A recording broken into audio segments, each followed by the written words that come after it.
ഞാൻ ഭാരതീയ ജനതാ പാർട്ടിയുടെ അംഗമാകുന്നതിന് മുമ്പാണ് ഞാൻ ഈ കേസ് കോടതിയിൽ ഫയൽ ചെയ്യുന്നത്. ഞാൻ ഭാരതീയ ജനതാ പാർട്ടിയുടെ അംഗമാകുമ്പോൾ ഞാൻ പാർട്ടിയുടെ ദേശീയ അധ്യക്ഷൻ നഡ്ഡാജിയുടെ മുമ്പിൽ ഞാൻ ഒരു ആവശ്യം ഉന്നയിച്ചു. ഈ കേസുമായി മുമ്പോട്ട് പോകാനുള്ള എല്ലാ സ്വാതന്ത്ര്യങ്ങളും എനിക്ക് നൽകണം. അദ്ദേഹം എന്നോട് ചോദിച്ചു എന്താണത്, ആ കേസിനെ കുറിച്ച് വിശദീകരിക്കും. ഞാനൊരു 15 മിനിറ്റ് കൊണ്ട് അദ്ദേഹത്തിൻ്റെ അടുത്ത് കാര്യങ്ങൾ വിശദീകരിച്ചു. അദ്ദേഹം പറഞ്ഞു, ഈ പാർട്ടിയിൽ ഉള്ളിടത്തോളം കാലം ഈ പാർട്ടിയിൽ നിന്നും ആരും ഈ കേസുമായി ബന്ധപ്പെട്ട് താങ്കളുടെ ഒരു നടപടിയും തടസ്സപ്പെടുത്താൻ വരില്ല. ഇന്ന് വരെ എൻ്റെ പാർട്ടി എന്നോടത് ചെയ്തിട്ടുണ്ട്, ആ മര്യാദ കാണിച്ചിട്ടുണ്ട്. തീർച്ചയായിട്ടും ഇതിനൊരു അവസാനം കാണണം. കാരണം ഈ കഴിഞ്ഞ കുറേ വർഷങ്ങളായിട്ട് ഈ നാട്ടിൽ ഇന്നൊരുത്ത് നോക്കി 7 പേര് അവിടെ ഇന്ന് അറസ്റ്റഡ് ആയിട്ടുണ്ട്. പാവ സഖാക്കളാണ്. അവരുടെ വീട്ടിൽ ഇന്ന് കഞ്ഞി വെക്കുന്നുണ്ടോയെന്ന് പോലും അറിയില്ല. കാരണം രാവിലെ അധ്വാനിച്ചിട്ട് ആ പണമായിട്ട് പോയാലേ ആ പാവപ്പെട്ട സഖാക്കളുടെ വീട്ടിൽ കഞ്ഞി വെക്കും. അവർ 7 പേര് ഇന്ന് പിണറായി വിജയന് വേണ്ടി ജയിലിൽ കിടക്കുകയാണ്. പിണറായി വിജയനും മകളും ചിലപ്പോൾ ഇന്ന് മിക്കവാറും ദുബായിൽ എത്തിക്കാണും, ഇല്ലെങ്കിൽ നാളെ അവിടുന്ന് US പോകും. ഇതാണ് അവരുടെ ജീവിത രീതി. ഇപ്പോഴും ഈ സഖാക്കൾ, എനിക്കിപ്പോഴും മനസ്സിലാക്കേണ്ട കാര്യം, ഈ കഴിഞ്ഞ നിയമസഭാ തെരഞ്ഞെടുപ്പിൽ കേരളത്തിലെ നല്ല സഖാക്കൾ ആരും ഇടതുപക്ഷ ജനാധിപത്യ മുന്നണിക്ക് വോട്ട് ചെയ്തിട്ടില്ല. പിണറായി വിജയൻ്റെ കഴിഞ്ഞ 2006 മുതൽ 2026 വരെ പിണറായി വിജയൻ തന്നെയാണ് കേരള സംസ്ഥാനം ഭരിച്ചതെന്ന് പറയാം. ആ 20 വർഷക്കാലത്തിനിടയിൽ ഒളിഞ്ഞും തെളിഞ്ഞും പിണറായിയിൽ നിന്നും ഭരണത്തിൻ്റെ വീതം പറ്റിയവരാണ് അവിടെ ഇന്ന് ഈ ED റെയ്ഡ് നടന്ന സ്ഥലങ്ങളിലെല്ലാം എത്തിയത്. പിന്നെ പിണറായിലെ വീട്ടിൽ, കണ്ണൂരുള്ള വീട്ടിൽ അവിടെ ആളുകൾ എത്തി എന്നൊക്കെ പറയുന്നു. നിങ്ങളൊന്ന് പരിശോധിച്ച് നോക്കിയാൽ മനസ്സിലാവും. കമ്മ്യൂണിസ്റ്റ് പാർട്ടിയുടെ ശക്തിക്കനുസരിച്ച്, പ്രത്യേകിച്ചും പാർട്ടി ഗ്രാമങ്ങൾ മാത്രം ചുറ്റപ്പെട്ട് കിടക്കുന്നൊരു പ്രദേശമാണ് പിണറായി. ആ പിണറായിൽ ഇന്ന് എത്ര നല്ല സഖാക്കൾ, അതായത് ലക്ഷക്കണക്കിന് പാർട്ടി മെമ്പർമാരുള്ള നിയോജകമണ്ഡലമാണ് പിണറായി. അവിടെ എത്ര പേര് ഇന്ന് ഉണ്ടായിരുന്നു? പരമാവധി പോയ 1000, 1500, 2000 പേര്. അങ്ങേറ്റമാണ് കേട്ടോ. അതിനപ്പുറത്ത് ഇവിടെ വന്നില്ല. അതൊക്കെ വീതം പറ്റിയവരാണ്. യഥാർത്ഥ സഖാക്കൾ പിണറായിയെ സംരക്ഷിക്കാൻ റോഡിൽ ഇറങ്ങില്ല.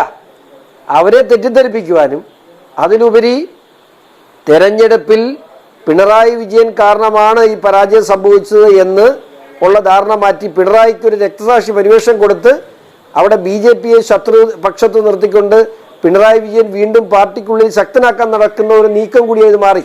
പിണറായി വിജയൻ്റെ പത്രസമ്മേളനത്തിൽ ആ ബോഡി ലാംഗ്വേജിൽ കാര്യങ്ങൾ വ്യക്തമായിരുന്നില്ലേ?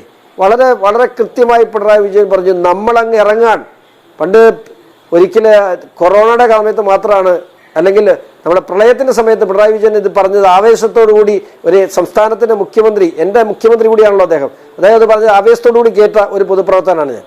ഇന്ന് അദ്ദേഹം പറഞ്ഞു കേട്ടോ, ഇന്ന് നമ്മൾ ഇതേ പ്രതിരോധം നമ്മൾ തുടരുകയല്ലേ. അതായത് അദ്ദേഹം പാർട്ടി പ്രവർത്തകരെ, സഖാക്കളെ ആഹ്വാനം ചെയ്യുന്നു, ഇനി എവിടെയൊക്കെ EDയുടെ അല്ലെങ്കിൽ ഇത്തരത്തിലുള്ള അന്വേഷണ ഏജൻസികളുടെ ഇടപെടലുണ്ടോ അവിടെയെല്ലാം കായികപരമായി നിങ്ങൾ നേരിടൂ. അദ്ദേഹം മുഖ്യമന്ത്രിയായിരുന്ന കാലത്ത് അത് കേട്ട 25 വർഷക്കാലം അദ്ദേഹത്തിൻ്റെ കൂടെ നിഴല് പോലെ നടന്ന ഗൺമാനെ ഒറ്റുകൊടുത്തിട്ടാണ് അദ്ദേഹം ഇപ്പോൾ അവിടെ ഇരിക്കുന്നത്. അദ്ദേഹം കഴിഞ്ഞ ദിവസം എന്താ പറഞ്ഞത്? എൻ്റെ മുമ്പിൽ അവരാരും ചെയ്തില്ല, പുറകെ വന്ന വണ്ടിയിൽ ആരെങ്കിലും എന്തെങ്കിലും ചെയ്തോ എന്ന് എനിക്കറിയത്തില്ല. അദ്ദേഹം 25 വർഷം കൂടെ ഉണ്ടായിരുന്ന ഗൺമാനെ പോലും കൈയൊഴിഞ്ഞു. പ്രിയ സഖാക്കൾ മനസ്സിലാക്കേണ്ട ഒരു കാര്യം, നിങ്ങൾ ഇനിയെങ്കിലും പിണറായി വിജയന് വേണ്ടി തല്ലുപിടിക്കാനും ജീവിതം നശിപ്പിക്കാനും നടക്കരുത്. അദ്ദേഹത്തിനോടും അദ്ദേഹത്തിൻ്റെ മകളോടും മാത്രമേ അദ്ദേഹത്തിന് ആത്മാർത്ഥതയുള്ളൂ. അദ്ദേഹത്തിന് ഈ നാടിനോടോ അദ്ദേഹത്തിൻ്റെ പ്രസ്ഥാനത്തോടോ ആത്മാർത്ഥതയില്ല എന്ന് ഇനിയെങ്കിലും തിരിച്ചറിയാൻ പഠിക്കണം. പിന്നെ എന്നോട് ചോദ്യം, ഒരു സംശയം വേണ്ട, ഞാൻ വളരെ ഉറപ്പോടുകൂടി പറയുന്നു, ഈ കേസ് അന്വേഷണമാണ്. സ്വാഭാവികമായിട്ട് എനിക്ക് ബോധ്യമുള്ള കാര്യം അന്വേഷണ ഏജൻസിക്കും പൊതുസമൂഹത്തിനും ബോധ്യപ്പെടേണ്ടതായിട്ടുണ്ട്. ഇതിനു മുമ്പ് ഞാൻ പറഞ്ഞിട്ടുണ്ട്, ലാവലിൻ ഉൾപ്പെടെയുള്ള കേസ്. ഇപ്പം എന്നോട് സൂചിപ്പിച്ചു, ഈ വീണ വിജയൻ്റെ പേരിൽ അബുദാബി കൊമേഴ്ഷ്യൽ ബാങ്കിലുള്ള അക്കൗണ്ടിൽ ലാവലിൽ നിന്നും പ്രൈസ് വാട്ടർ കോർപ്പറേഷൻ, 2 പ്രമാദമായ അല്ലെങ്കിൽ വിവാദ കമ്പനികളാണ്.